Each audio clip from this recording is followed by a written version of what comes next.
Okay, this is Pierre Delette. I am the race director of the Spa Racing Festival. Welcome to Spa-Francorchamps, to the Lotus Cup Europe Spa under wet condition, but the wet weather in Spa is the weather of Spa.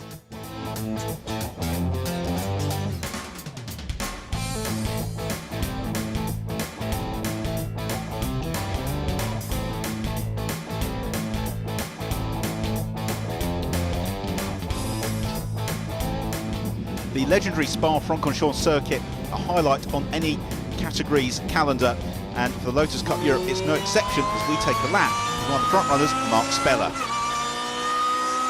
Okay, over the line out of the bus stop chicane, coming up to the La Source hairpin here on a very damp Spa circuit. Braking here down to third gear, would normally be second in the dry, down to third, so not use too much power for wheel spin on the way out. Building the speed now, heading down towards Eau Rouge.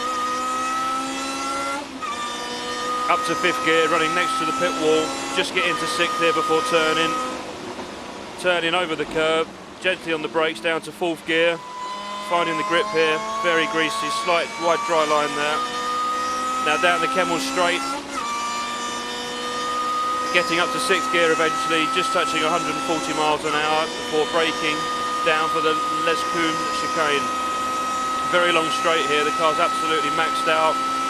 Even though it's wet, you're still full power on the straight here. Braking now down to third gear. Just seeing that dry line there, trying to get the outside wheels onto that. Again, very twitchy on those white lines. Feeding the power in gradually now, not too much. Slight lift again before the right.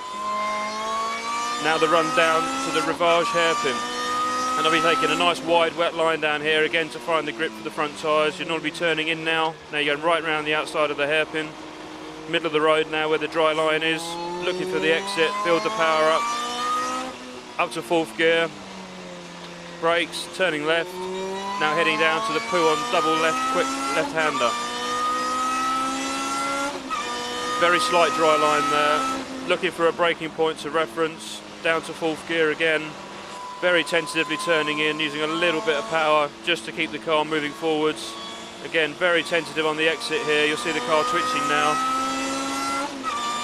Over to the exit, going nowhere near those painted curbs. Braking again down to third gear for this right-hander. Very twitchy this one, no grip at all here, no dry line. Very twitchy as we see there on the white line, can't use them at all.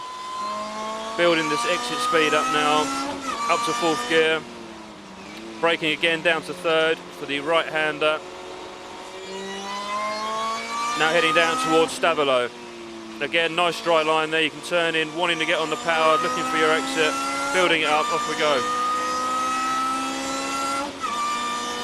Up to fifth now, then finally sixth gear. Normally in the dry, this corner be an absolutely flat out left-hander. Little lift now, you don't want to lift mid-corner, so lift before, then drive the car through. Again, a little lift before Blanchimont 2, more of a lift, down to fifth there in fact. Bit on the power, not going to the exit white line. Up to sixth gear now before the bus stop chicane.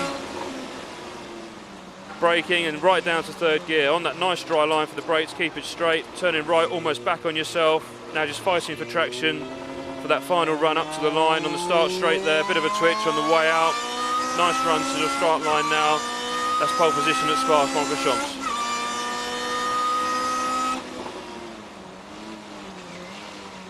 Here we are for the first race. We've got 55 cars on track. It's a damp track, but at least it's not raining.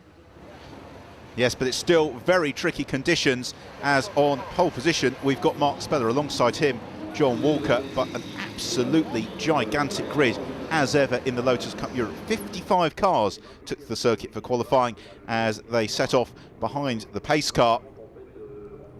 Well, the headlights are blazed most of the field, so even though it's not raining, I think it's going to be fairly treacherous out there in the Ardennes forest. Well, we're in car with Laurent Febvre, who for this weekend has borrowed the 2000 Belgian Grand Prix winner Mick Hagnan's helmet. Mark Speller taking pole position with John Walker alongside him, Maurizio Fortina in third and Romain Rotaro in fourth position.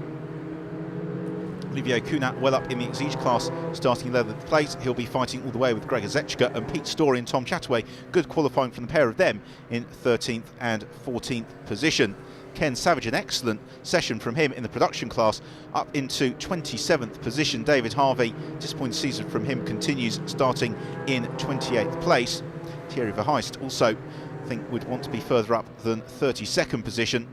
Andrew Kell and Adam Busey, the next of the production class runners who fill out the final few rows of the grid. A large contingent of production class runners coming over from the UK, looking for the opportunity to race on this legendary circuit.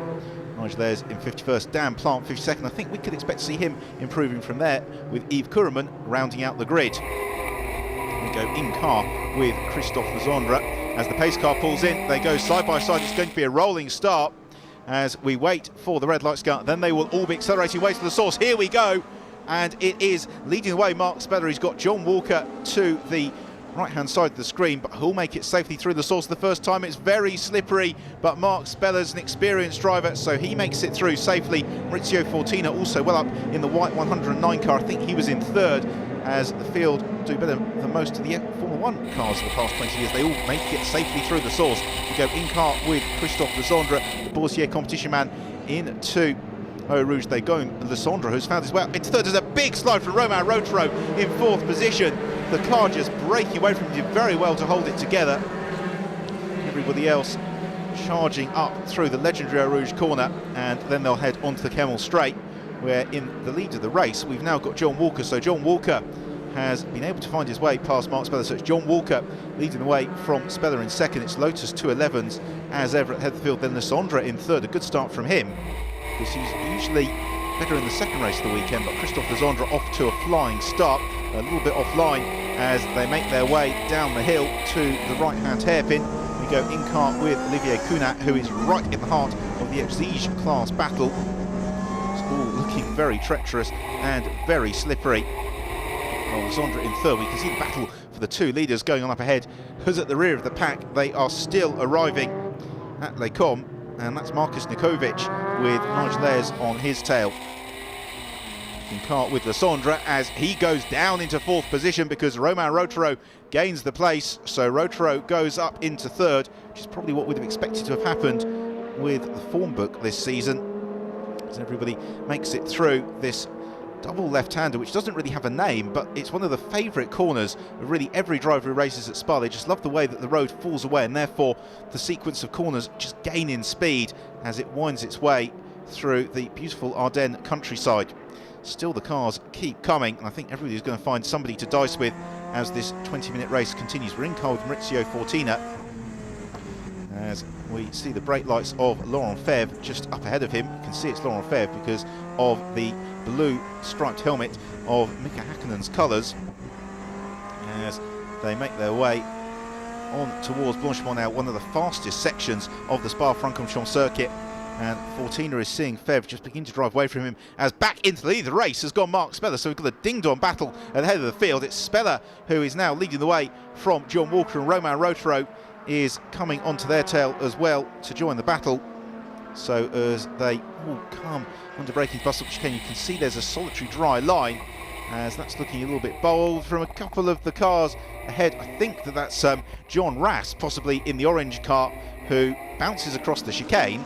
Well, Lewis Hamilton did that 2 years ago and it cost him the World Championship. John Rass has done that and it's cost him a position or two as they make their way up to La Source. The leading trio now breaking well clear. I think it's Mark Fullerlove who is there in fourth position, then Christophe Legendre just dropping back a little bit. The Rasses at battle as ever. It's Gregory Rass just moving ahead of John Rass as they make their way safely through the Source. Then Maurizio Fortina also in that battle. Olivier Cunat some way down, as it looks to me as if the rain may just be returning, because we've got plenty of droplets of water appearing on the camera lens and some very tentative braking into the Source as well, as they then accelerate past the GT pit, as that's Ken Savage looking to gain a position in the yellow number 5 car up the inside, as the race leaders make their way through the murk up to Les Combes once more. And now that Mark Speller's got lead, it looks as if he's just beginning to pull away somewhat decisively here from John Walker.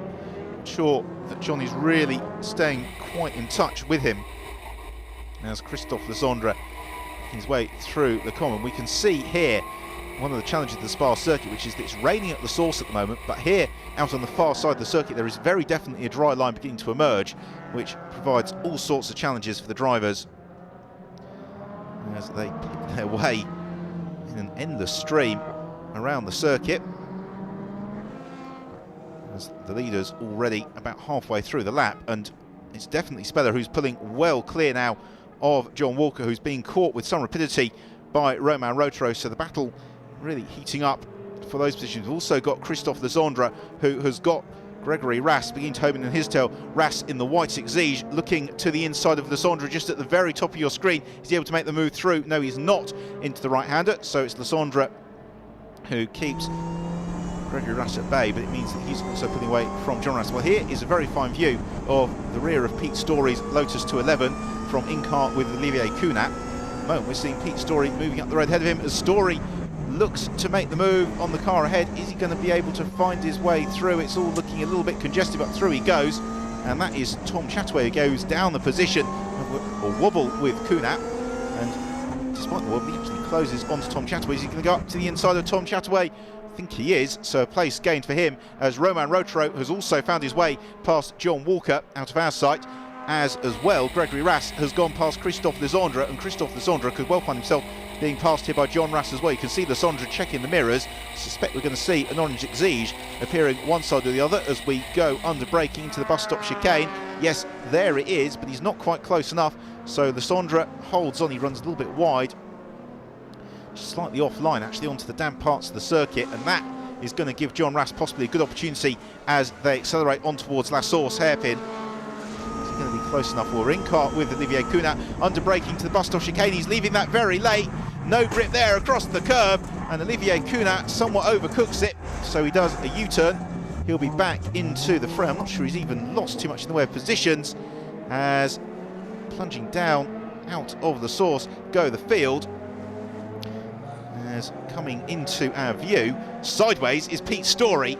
As Story recovers, we'll go for a break. We'll be back here at Spa for some more action very shortly.